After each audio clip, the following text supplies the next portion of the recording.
लाग्यो मेरो श्याम सुंदर सोने लाग्यो मेरो श्याम सुंदर। आयो बसंत सभी वन फूले खेतन फूली है सरसों। आयो बसंत सभी वन फूले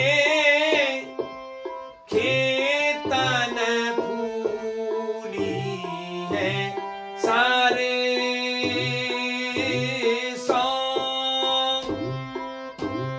मैं पीरी पिया के बिरहे से निकसत प्राण अधर सो कहो जाए बंसीधर सोने लाग्यो मेरो श्याम सुंदर सोने लगो मेरो श्याम।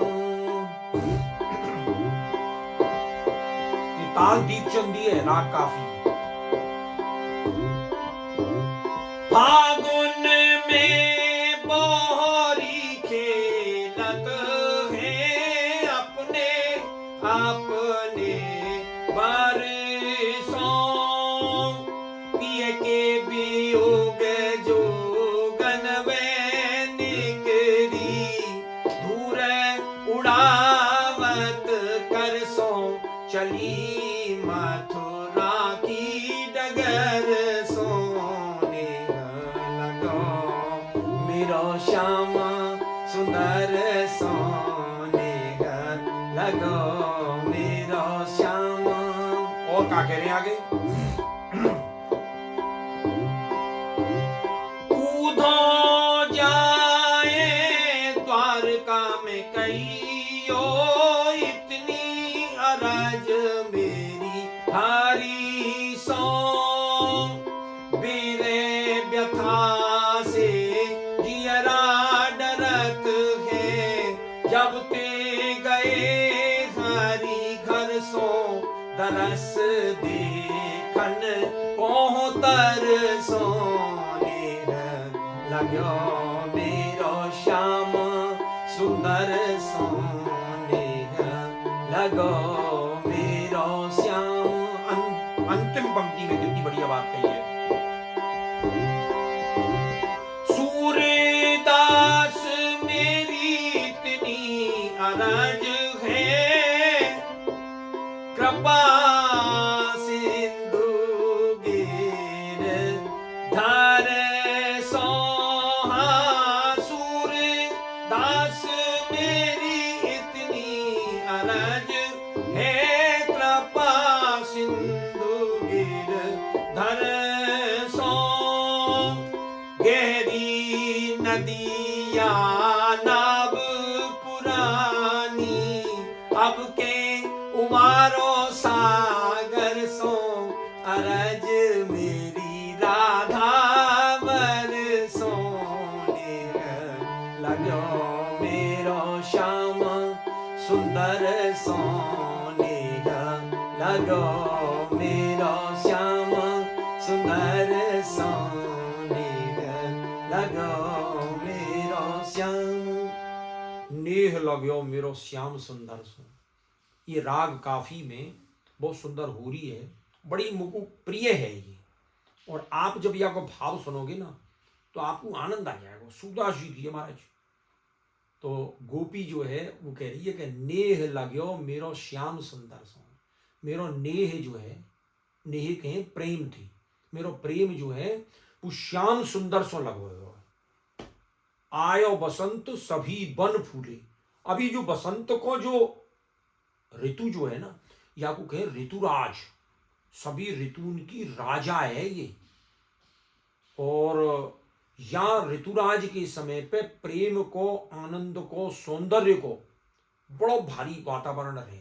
प्रकृति में भी आप देखोगे तो पूरी जगह सर्वत्र प्रकृति जो है वो बड़े आनंद के साथ, पुराने पत्ता जो है वो सब शीतकाल में झड़ जाएं और बसंत में नए नए नव पल्लव जो है वो आमे और नए नए फूल खिले, तो बड़ा आनंद को तो सखी कह रही है कि आयो बसंत सभी वन फूले, सारे वन जो हैं, सारे उपवन वन जो हैं वो फूल गए हैं, उनमें पुष्पन की आनंद सुरभित व्याप्त हो रही है। और खेतन फूली है सरसों, और खेतन में सरसों जो है वो फूल गई है। आप हमारे ब्रज में तो सरसों काफी होए, लेकिन अब अपन यहाँ बैठे हुए हैं, अब यहाँ आपके यहाँ सरसों होए कि नहीं होए ये तो मुझे जानकारी नहीं है, पर सरसों जो है वाको पीलो फूल जो है वो बसंत के अवसर पे आवे। तो खेतन फूली है सरसों, और मैं पीरी पिया के विरह से। अब देखो सूरदास जी ने कितना सुंदर रूपक बांधो है कि यहां तो सब जगह सरसों के फूल जो हैं वो पीले फूल रहे हैं, और मैं पिया के ठाकुर जी के विरह ते पीरी हो रही हूं। अब पीरी क्यों हो रही हूं? तो ठाकुर जी के विरह में गोपी को जो अंग है वो बड़ो दुख में है, और जब दुख में हुए तो व्यक्ति जो है आनंद में जब हुए तो ललाई आवे वाके चेहरा पे, वाके स्त्री अंग पे, और जब दुख में हुए तो वो ललाई जो है वो लुप्त है जाए, तो पीरो अंग जो है वो दिखे। तो मैं पीरी, इधर तो सरसों पीरी फूल रही है, और मैं पिया के विरह ते पीरी हो रही हूं, और निकसत प्राण अधर सो, और मेरे प्राण जो हैं वो अधर, अधर के होठन थे, होठन में थे, मुख में थे, मेरे प्राण निकलवे को तैयार है। कहो जाए बंसी धर सो, जो बंसी को धारण करके और हम सबको अपनी बंसी की धुनते या विरह को, हमारी विरह की अग्नि को जो प्रदीप्त कर रहे हैं, उनते जाके कोई कहो कि मेरो स्नेह लगे हो, मेरो श्याम सुंदर सो, मेरो श्याम सुंदर ते नेह लग गए हो, या बात है कोई जाके कहो। आगे देखो क्या करिए, फागुन में बहुरी खेलते हैं अपने अपने बरसों।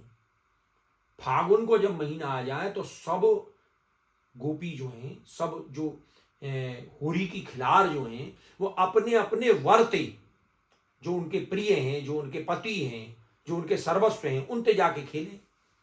और पिए के वियोग जोगन वह निकरी। अब मेरे पिए जो हैं गोवर्धन नाथ, वे तो दूर जा बसी, वो तो मिली ना रही मुझको, तो पिए के वियोग जोगन वह निकसी, मैं पिए के वियोग में जोगन होके निकली हूं। अब यहां में ये मत समझो हम सब जितने भी ब्रजवासी हैं, हम सब जितने भी ठाकुर जी के जन हैं, सब गोपी के रूप में। यहां अपन को ये भाव नहीं रखना हो कि सब ये तो पुरुष है, ये स्त्री है। मीरा एक बार जब गई वृंदावन में, तो संत के पास गई, तो संत ने कही कि, संत को जाके कही उनके शिष्यन ने कि सब एक मीराबाई जो है वो आपसे मिलना चाहे। तो संत ने किवाड़ बंद कर लिए, बन की मैं स्त्री को मुख नहीं देखूं, मैं स्त्री को मुख नहीं देखूं, किवाड़ बंद कर लिए। तो मीराबाई ने बाहर से कही कि ये कौन सो दूसरा पुरुष आ गए हो, मैंने तो अब तक ये सुनिए कि यह ब्रह्मांड में एक ही पुरुष है, पूर्ण पुरुषोत्तम, जो भगवान श्री कृष्ण है। ये कोई दूसरा पुरुष और है जो अपने आप को पुरुष बता रहा हो और स्त्री के दर्शन नहीं कर रहा हो? ब्रह्मांड के तो जितने भी जीव हैं वो सब वह पुरुष की ही स्त्री हैं, बाकी गोपी हैं, ये कौन सा दूसरा पुरुष आ गो? संत निकल के बाहर आए और पामन में साष्टांग दंडवत कर दी मीरा के, आज मेरे नेत्र खोल दिए। तो हम सब जो हैं वो गोपी तो हैं। तो पिए के वियोग जोगन वह निकसी, मैं पिए के वियोग ते जोगन होके निकली हूं, और धूर उड़ावत कर सो, मैं अपने करते गुलाल नहीं उड़ा रही हूं, वो गुलाल तो मैं पिए के ही लगाऊंगी, गोवर्धन नाथ जी के ही लगाऊंगी, तो मैं धूर उड़ा रही हूं। धूर उड़ावत कर सो चली मथुरा की डगर सो, और मथुरा की रस्ताते में चल रही हूं। नेह क्यों कि नेह लग्यो मेरो श्याम सुंदर सो, ऊधो जाए द्वारका में कहियो। ये वे गोपियां जो ठाकुर जी के विरह में ब्रज में बड़ी भारी व्याकुल हो रही हैं। तो उद्धव तो कह रही हैं, सूरदास जी ने गोपीन के विरह की बात जो है वो ज्यादा सूरदास जी की रुचि है। तो यहाँ होरी में भी गोपीन को विरह जो है वो आ गया है। तो क्या कह रहे हैं कि विरह ऊधो जाए द्वारका में कहियो, उद्धव ते कहिए ऊधो तू जाके द्वारका में कहियो, इतनी अरज मेरी हरसों, मेरी इतनी अर्ज कियो हरसों, ठाकुर जी सो मेरी इतनी अरज कह दी है, बस ज्यादा कछु और ना है, इतनी सी अर्जी मेरी लगा दी है ठाकुर जी से कहा कि विरह व्यथा से जियरा डारा थे। ठाकुर जी की विरह की व्यथा ते मेरो जियरा जो है वो डर रहे हो है। जियरा डरत है जब ते गए हरि घर सो। जब ते हरि ठाकुर जी जब ते घर सो गए हैं ब्रज में ते गए तब ते मेरो हृदय जो है वो डर रो है, भयभीत हो रो है। दरस देखन को हो तरसों। दरस देखबे के काजे हो माने मैं, ब्रज भाषा में हो मैं ती गई। दरस देखन को हो तरसों क्यों नेह लगे मेरा श्याम सुंदर से। और अंतिम पंक्ति में कहें कि सूरदास, सूरदास जी कह रहे हैं। कौन से सूरदास जी कह रहे हैं? जो सूरदास जी महाप्रभु जी के सम्मुख सबसे पहली बार आए तो सूरदास जी थे, महाप्रभु जी ने कही कि कछु सुनाओ। तो सूरदास जी कहने लगे कि हूं सब पतितन को टीको, मैं तो सबरे पापी इनको सबसे बड़ो पापी हूं। महाप्रभु जी ने कही सूर होके ऐसो काय को घिघ्यात है, यूं कह रहा मैं तो सब पापी इनको टीको और मैं तो महाराज मैं तो बड़ा पापी हूं, मैं तो बड़ा पातकी हूं। सूर के वीर थे। तो महाप्रभु जी ने कही आचार्य चरण ने आज्ञा करी सूर होके ऐसो काय को घिघ्यात है, कछु भगवान लीला गा। ये क्या बात कर रहे हो कि छाण हर विमुखन को संग और ये मैं तो सब पतितन को टीको, कछु भगवान की लीला गाओ। सूरदास जी ने कही कि मेरे तो हृदय में भगवान लीला को प्रस्फुटन ही नहीं हुआ, अभी प्रस्फुटन नहीं हुआ क्यों ब्रह्म संबंध नहीं हुआ जब तक सूरदास जी उनकी प्रस्फुटन नहीं हुआ। जाओ जमुना जी में स्नान कर आओ। सूरदास जी जाके जमुना जी में स्नान करके आए। जैसे जमुना जी में गोता लगा के आए तो ब्रह्म संबंध देवे ते पहले ही भगवान लीला गावे लग गए। कौन सी लीला गाई के ब्रज भयो मेहर के पूत जब ये बात सुनी। तो वही सूरदास जी हैं जो सूरदास जी कह रहे हैं ठाकुर जी ते जब उनको साक्षात्कार हो तो जब कह रहे हैं सूरदास जी का सूरदास मेरी इतनी अरज है कृपा सिंधु गिरधर, मेरी इतनी ही अर्ज है कृपा के सिंधु जो गिरधर हैं जो गिरिराज को धारण करे वाले श्री गोवर्धन नाथ है, मेरी उनते इतनी सी अर्ज है। कहा कि गहरी नदियां नाव पुरानी, ये नदियां जो हैं भवसागर की जो नदी है ये बड़ी गहरी है और मेरी नाव जहाँ पे मैं सवार हूं वो बहुत पुरानी है। अब के उबारो सागर सो, अब के या सागर सो उबार दो अर्ज मेरी राधा बस, मेरी इतनी अर्ज राधा के वर्षों में ने लगे मेरा श्याम सुंदर सो।